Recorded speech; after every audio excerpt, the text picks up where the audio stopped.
pagitan ng Pilipinas at China at nakakonsentrate tayo noon sa mga teritoryo ng eksklusibong economic zone ng Pilipinas. Sailing within the Philippine Exclusive Economic Zone. What is your intention? Over. Ngunit ang hindi natin alam, tayo ay sinisira na ng mga inchik sa loob ng ating bansa. Dahil nung nakaraang linggo lamang, isang operasyon ng pulisya ang naganap sa isang Philippine Offshore Gaming Operator o POGO sa compound ng Porac, Pampanga. Sa raid na ito, mahigit 150 na dayuhan at karamihan ay mga Chino ang naligtas. Ngunit hindi lang ito ang kanilang nadiskubre. Sa madilim na sulok ng compound, natagpuan ang mga kagamitan para sa torture, mga gamit sa panloloko at mga uniforme may tatak na PLA na pinaghihinala ang pagmamay-ari ng militar ng China. Ang tanong, ano ang ginagawa ng mga uniforme ng People's Liberation Army sa isang POGO compound? Halika, atin itong pag-usapan mga kaibigan.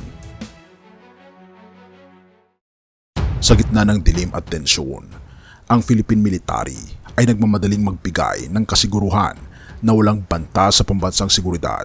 Ngunit ang kanilang mga paliwanag ay tila nagpapalubha pa ng sitwasyon. Sila'y ginamit lamang bilang props ayon kay Colonel Francel Padilla. Ngunit sapat ba ang paliwanag na ito para patahimikin ang mga natatakot? Ang mga senador ay nagpatuloy sa kanilang panawagan na tuluyan ng isara ang sektor ng POGO habang lumalalim ang investigasyon, lalong lumalagim ang katotohanan. Lumalabas ang mga nakagigimbal na detalye.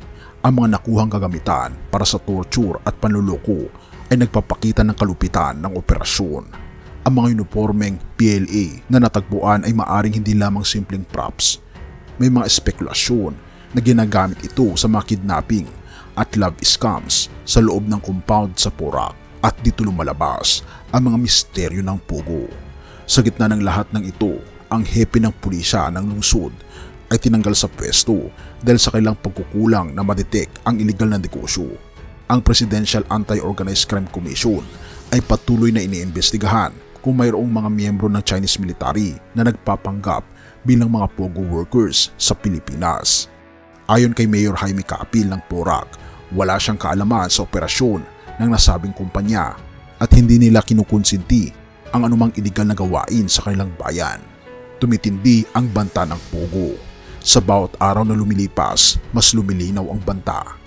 Ayon kay Senador Sherwin Gatchalian, ang pagkakadiskubre ng mga uniforme ng PLA ay nagpapakita na ang mga POGO ay maaring maging daan para sa mga external forces na nagnanais pabagsakin ang mga organisasyon ng gobyerno. Si lawmaker Risa Hontiveros ay sumang-ayon at nanawagan kay Pangulong Ferdinand Marcos Jr. na magpatupad ng total ban sa mga POGO.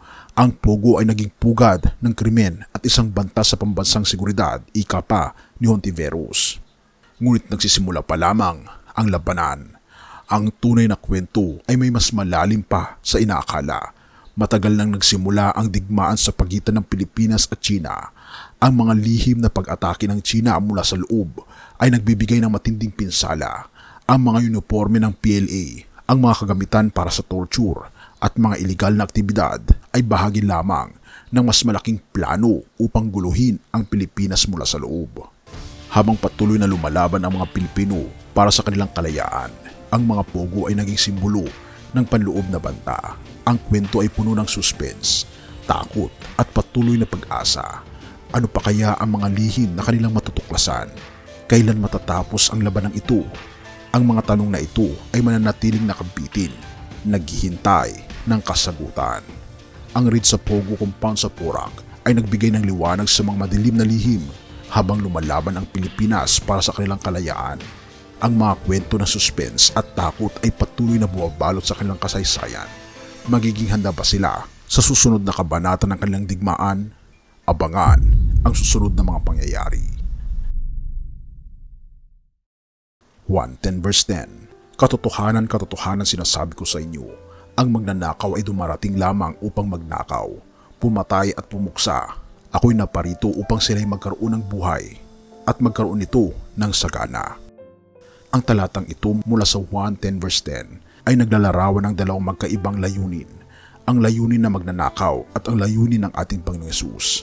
Ang magnanakaw ng kumakatawan sa mga masasamang tao at puwersa ay dumarating upang magnakaw, pumatay at pumuksa. Sila ay nagdadala ng kaguluhan at kapahamakan.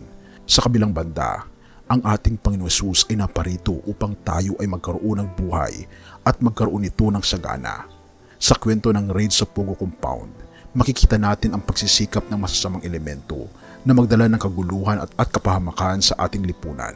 Ang paggamit ng mga uniforme ng PLA, kagamitan para sa torture at mga iligal na aktibidad ay halimbawa ng mga gawain ng mga magnanakaw na dumarating upang magnakaw, pumatay at pumuksa.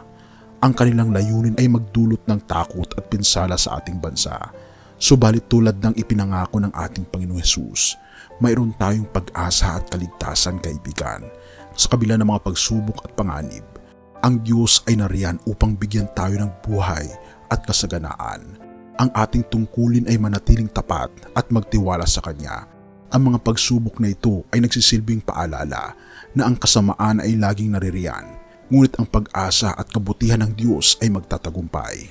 Habang patuloy nating hinaharap ang mga pagsubok at banta sa ating lipunan, alalahanin natin ang pangako ng ating Panginoong Hesus na bigyan tayo ng buhay at kasaganaan, manatili tayong tapat sa ating pananampalataya at magtiwala sa Kanyang gabay.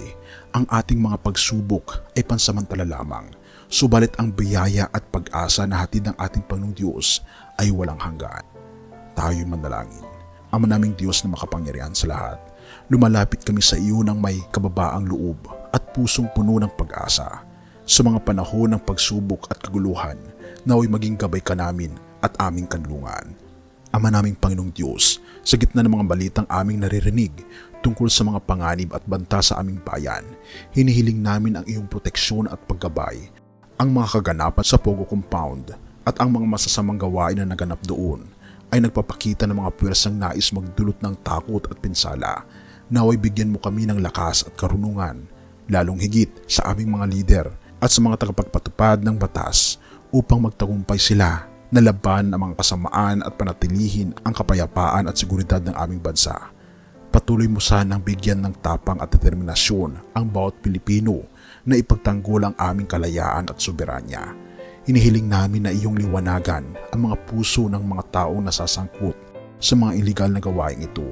Naway magkaroon sila ng pagkakataon na magbago at bumalik sa tamang landas. Hinihiling din namin, o aming Panginoong Diyos, ang pagkakaisa ng aming bansa sa pagsugpo ng mga banta na dala ng mga dayuhan at iligal na negosyo. Sa kabila ng lahat ng ito, Ama naming Panginoong Diyos, patuloy namin naway maramdaman ang iyong presensya at pagmamahal. Palakasin mo ang aming pananampalataya at pagkilala na sa iyo lamang kami may tunay na kaligtasan.